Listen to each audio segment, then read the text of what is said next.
Discover the powerful narrative of chapter 3 of Deuteronomy, where God's promise to Israel unfolds through their victorious battles and the allotment of the Transjordan land. One of the most dramatic events in Deuteronomy chapter 3 is the conquest of Og, the king of Bashan, was described as a giant reigning over 60 fortified cities and many unwalled towns, symbolizing formidable obstacles. The Israelites, under Moses' leadership and directed by God, obliterated Og's kingdom completely. This total conquest showed that no earthly power could stand against God's plan. For the Israelites, this was a profound reassurance of divine support and a vivid demonstration of God's might. However, this event also poses challenging questions about war, divine command, and morality. The complete destruction commanded by God is difficult to reconcile with modern sensibilities about war and peace.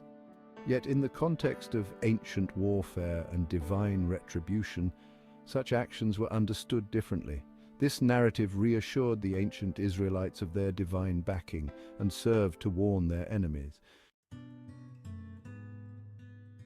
Following their victories, the Israelites faced the monumental task of dividing the conquered lands.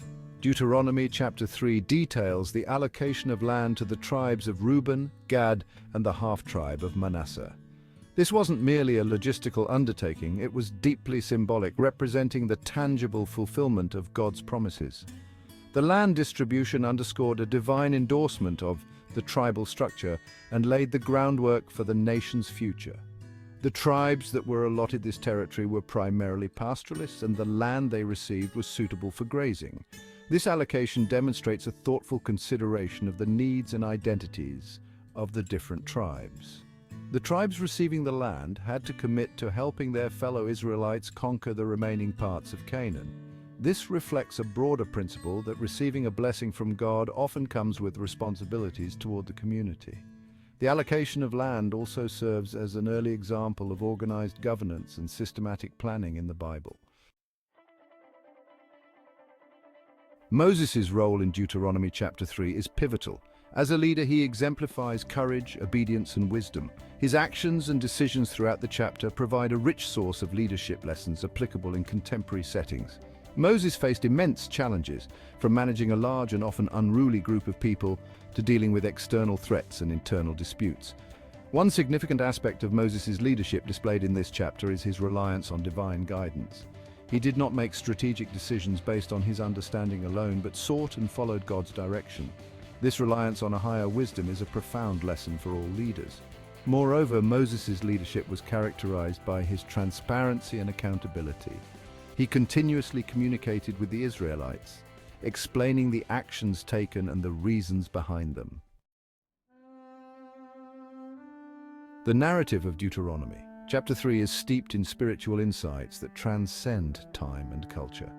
One of the prominent themes is the interplay between fear, faith, and obedience.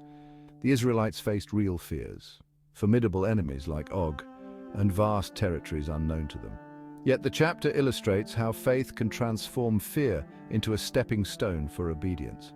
God's command to fear not, repeated throughout the scriptures, finds a powerful echo in this chapter.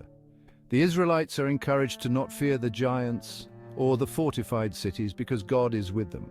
This assurance aims to uplift their faith, reminding them that divine presence is a reason to replace fear with faith. The chapter also highlights the consequences of disobedience and the rewards of faithfulness. The Israelites' victories and the acquisition of land were contingent on their obedience to God's commands. Reflecting personally on Deuteronomy Chapter 3, we find numerous applications for our daily lives.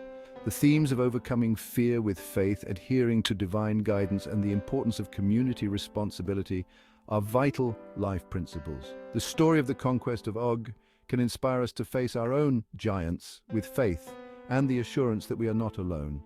This ancient story encourages a mindset of victory and faithfulness.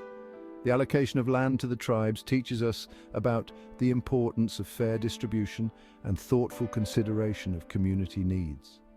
The leadership qualities exhibited by Moses are essential traits for anyone in a leadership position today. Are you ready for the next chapter? Just click here to go straight to it.